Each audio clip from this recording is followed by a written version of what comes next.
Help support the show by joining the Patreon or becoming a YouTube member. Also, hit that like button and subscribe if you want more Browns-focused content. Hey, what's up, everybody? Welcome to QnA, the show where I take your questions and answer them here in video format. A ton of questions to get into, so let's just get started.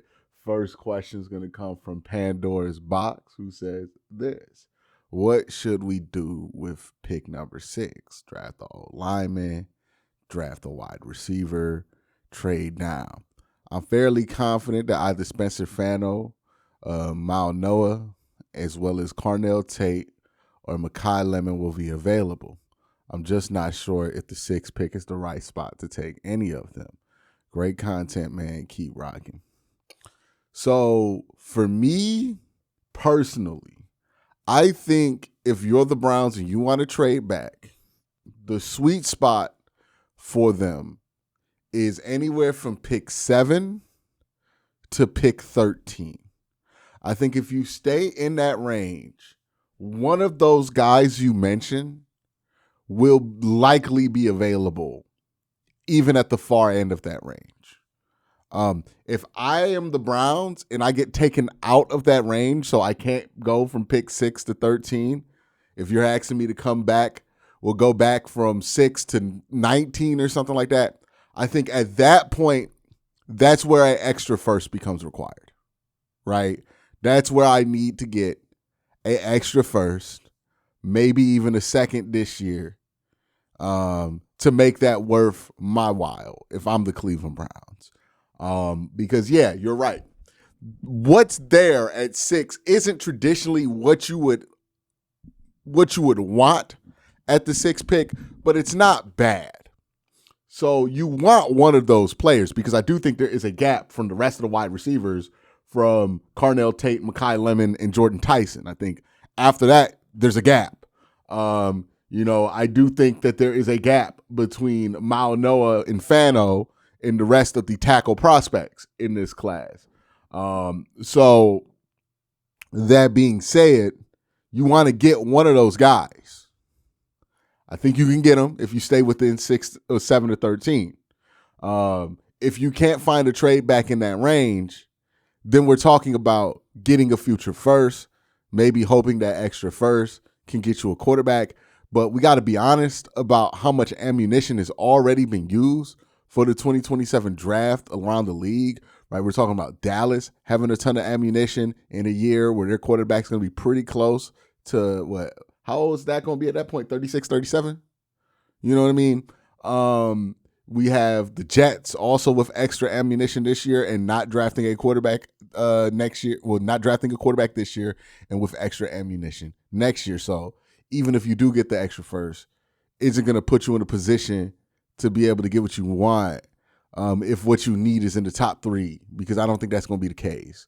So they got to value all of that. For me, I'm liking the idea more and more of Makai Lemon because what Makai Lemon offers the Cleveland Browns is that he is a playmaker. This is a guy out of all the wide receivers in this class who can make something happen with the football, whether it be going up and grabbing the ball, whether it be beating somebody on a route, whether it be making somebody miss. He is the best playmaker in this class, and the Browns desperately need playmakers on the offensive side of the ball.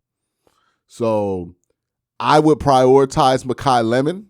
I think you can trade back and still get Makai Lemon, which would be preferable. But I think that's the guy in Todd Monken's offense. Just think of all the stuff that Zay Flowers does for Baltimore and imagine Makai Lemon doing all those things because I think Makai can do all those things. And I think he can be a better receiver than Zay Flowers. So if you're looking for what made this offense work in Baltimore, and we don't know if that's truly how Todd's going to run it because part of what Todd was doing was just working with what he had, right? And Zay Flowers was what he had. But he was on the staff when they drafted Zay Flowers. So you would have to imagine that he had a hand in that. And what Zay is a playmaker. Carnell Tate's a good player. He's not as much of a playmaker as Makai Lemon. And the same thing could be true for Jordan Tyson. So that's kind of where I'm leaning is find a way to trade down and still get Makai Lemon. But if I got to take Makai Lemon at 6, I'm open to it. The next question comes from DSSD, who says, hey, Q, I know everybody keeps asking, but what's up with JOK? It's like there's no news on him. So I don't know if this has officially been reported yet, but I have, under heavy speculation, don't report this like I'm breaking news here, right? But I have, under good authority, to say the JOK situation is one that nobody is expecting a end to anytime soon. The reason that is because what's holding up JOK, from what I hear, this is just hearsay, from what I hear, is he cannot get cleared or find a doctor to clear him to return to football activities because his neck injury was so severe and because they're so concerned about what the next hit could do to him. No doctor that they have found, that the team will listen to, that the league will accept, is willing to clear him and return him to play. The only examples I can really use to kind of put this JOK situation in perspective is from like pro wrestling, which tells you how severe the neck injury is, because pro wrestling is where a lot of severe neck injuries happen. But Daniel Bryan, now known as Bryan Danielson in AEW, had a neck injury similar, and it took him a very long time, like 7 years, to get to a point to where a doctor would clear him to return to the ring. Another wrestler, Adam Copeland, used to be known as Edge. He is another guy who I think took like 7 to 8 years off of wrestling, had to retire officially because he couldn't find a doctor to clear him with his neck to wrestle. And it took a long time, a lot of different processes, a lot of different healing for him to get to that point. That is, from my understanding, what JOK's situation is that it's not about him reaching a certain point in recovery. It's more about will somebody clear him to play? And right now, nobody's comfortable to clear him to play, which is why you don't hear any news about it, because there's really no news to be had. JOK, he's walking, he's fine, he can live a normal life and have a pretty good quality of life right now.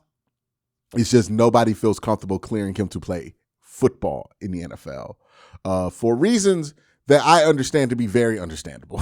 Okay. So that's what I believe the situation is with JOK. It's not been official yet, but I'm sure this has been in insider articles for a very long time, right? Like this information has been out there if you've been willing to seek it. And I've heard it from people that I would deem reliable. Again, I'm not trying to break any news here, but if you're wondering what's been up with JOK, that's what's been up with JOK, and why I don't really factor him into the Browns' future plans. He's probably never going to play football again, unfortunately.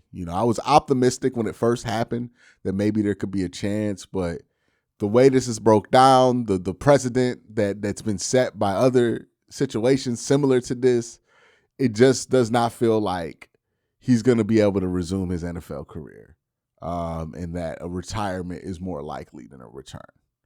But that's just, what I've heard on the situation. Next one's from Jared, who says, more likely to happen, the Browns win 10 games or pick in the top 10 next season. This is a fun one.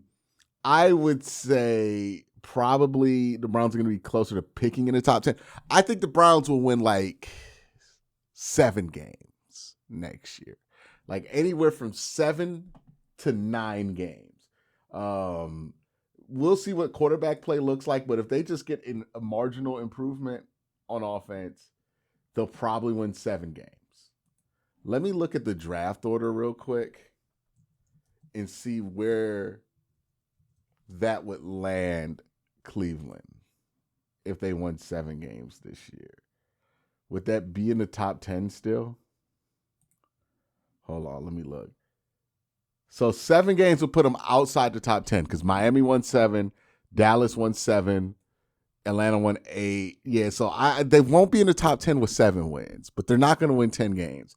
But I'm just telling you right now, I think they're much more likely to be in between, and I think they're going to win like 7 games this year. All right, the next question comes from Keith, who says this: do you think the Browns run the risk of ticking off Tarver or any other coaches for DC if they hire someone from the outside the organization? I've asked this question around, and it seems like they feel like that Jim Schwartz was a unique situation for whatever reason, and they don't anticipate that being a problem with any of the other coaches. I had that same concern. I brought that up to people who cover the Browns on the beat, and what I've heard back is that they don't anticipate that being a problem. So take that for whatever it's worth. All right, sad with the next question. But before I get to sad's question, I got to thank my sponsor, Sleeper. Talk to you guys real quick about Sleeper, the app for daily fantasy, regular fantasy. And now, if you look at the pick section on the Sleeper app and go to the team section, you have predictions that you can now use on the Sleeper app. You can choose winners of games. So let's say you're a Cavs fan, the Cavs play the Wizards or something like that, and you think the Cavs are going to beat the Wizards, you can pick the Cavs to beat the Wizards in that kind of scenario. For me personally, I went with the Cavs getting the championship this year, and of course, I had to throw in the same for the Cleveland Browns winning the next Super Bowl. So if you want to join in the fun on that, make sure you join the Sleeper app. If you also want to use the Sleeper app for all the other things I mentioned, make sure you use the promo code Worst Take. Get a 100% match on up to $100 when you use the promo code Worst Take. Make sure you join the Sleeper app.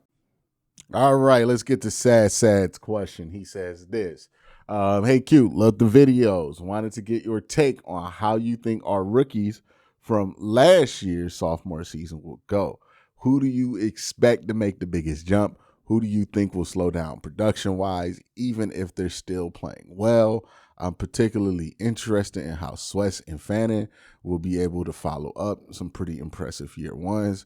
I can't see them sliding significantly, but we all know progress isn't linear, and you're making a splash like they did in their rookie years. It's going to be interesting because they're dealing with in year 2 a complete system change on the offensive side of the ball. And I think that will have some benefits and some downsides for some of these rookies. I think Dylan Sampson might probably be the biggest benefiter out of all this, because I think they're going to get him the ball more, right? If you look at how Todd Monken was able to keep like a Keaton Mitchell consistently involved whenever he was healthy, I think there's a direct line to him and Dylan Sampson. I think when you look at how he liked to run Derrick Henry, I think there's a lot of similarities with what you could do with Derrick Henry and what you could do with Quincy Junkins. So I think that's going to really fit seamlessly, especially with Deuce Staley staying. Where I do think that guys might be due up for a little bit of a slowdown, not necessarily with Schlesinger, because he's such a solid player and they're not changing much defensively. I do worry about Fannin. Like the numbers he got last year and the volume of targets he got, I just don't think are going to be replicated anytime soon. So I wonder if his efficiency is going to rise to the point to where he's able to maintain those numbers.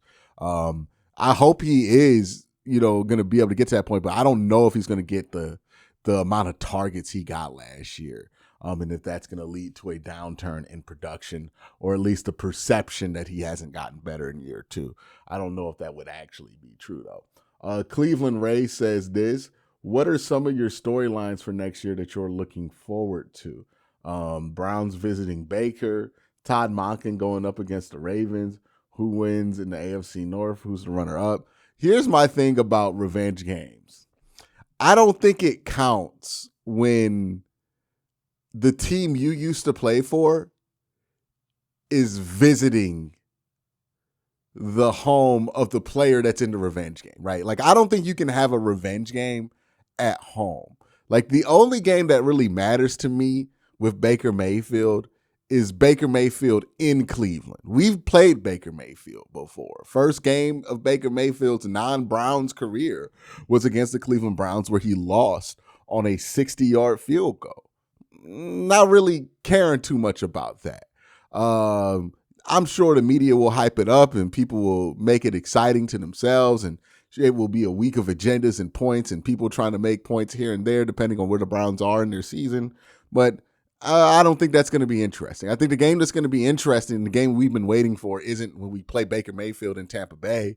It's when Baker Mayfield comes to Cleveland for the first time since he's left it.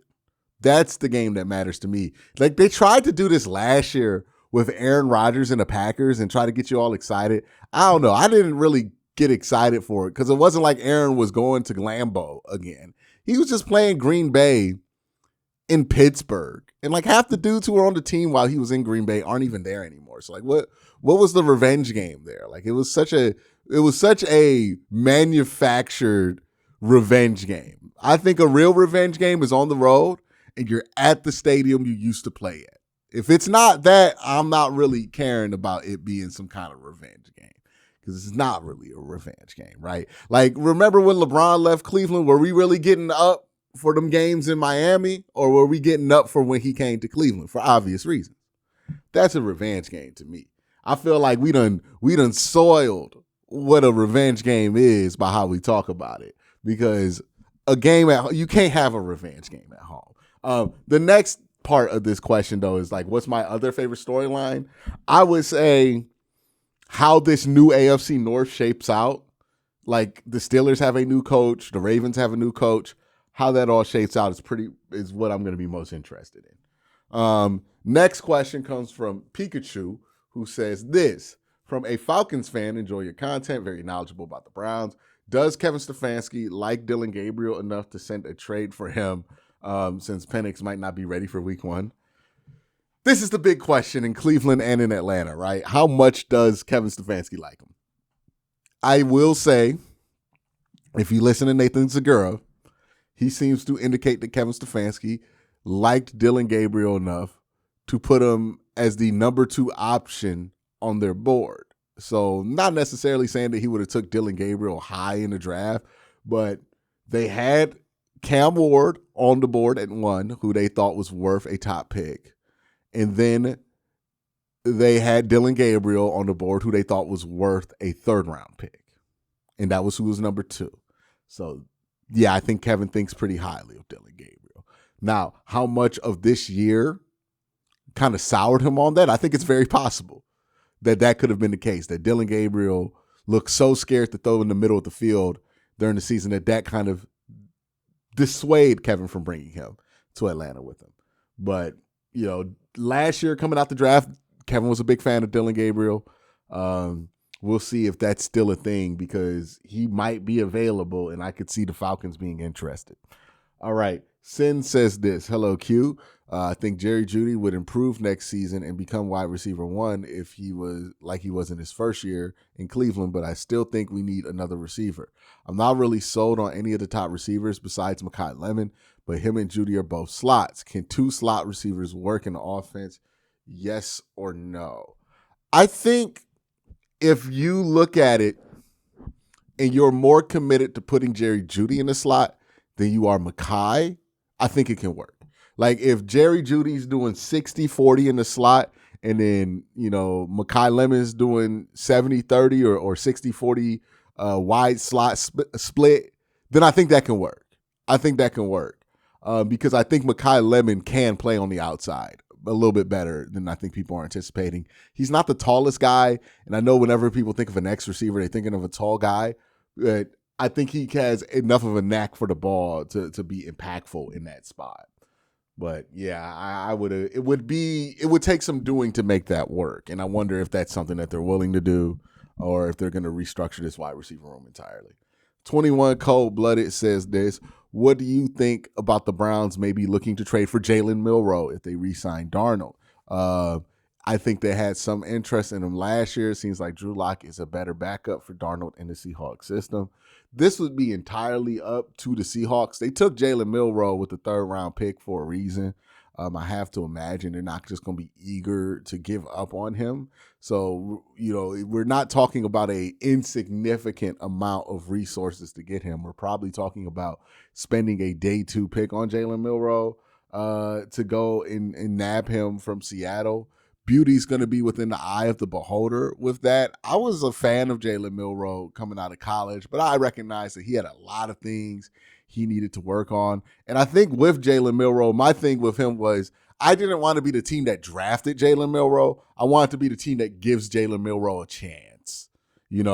I think it's a little early for that. I think Jalen might maybe needed like a couple of years. But if their intel is telling them that Jalen Milroe is ready, then I think it's something worth considering, because who's a bigger run threat than Jalen Milroe, right? Chris Zielinski with the next question says, hey, Q, I'm not saying it's likely, but is there a possibility that Todd Monken tries to rehabilitate Deshaun Watson into a starter, and is it even possible? So we've heard this week a lot of rumors about Todd Monken's interest in Deshaun Watson. And I will tell you all what I think about this. I think Todd Monken does have interest in Deshaun Watson, but it's not what y'all think, right? It's not what the reports make it out to be. If you're Todd Monken and you're coming to Cleveland and you're looking at the roster, you're saying to yourself, well, you got Shedeur Sanders, Dillon Gabriel, and Deshaun Watson. Of those three, if you have not been here for the last few years, like the Browns have been here, you're gonna look at Deshaun Watson and go, there might be something interesting there, right? Todd Monken was the offensive coordinator for the Ravens. He was in attendance for the one game that Deshaun Watson really did turn back the clock to be more of his 2020 self against Baltimore in Baltimore. So he might be thinking to himself, hey, that was only 2 years ago. He's recovered from all these injuries. He might be good. I think during the spring, when you actually get to see Deshaun Watson throw and play, he'll get a clear picture on just exactly how he feels about Deshaun Watson. But it's something that he's going to look at, because why not at this point, right? He's going to be on the roster. Is it something where I anticipate Todd Monken going all in on Deshaun Watson? Absolutely not. No. I think we'll get past the spring, and it becomes very evident that the Browns' focus at quarterback does not really include Deshaun. The reason I think that's going to be the case is I just don't think Deshaun has it physically anymore, unfortunately.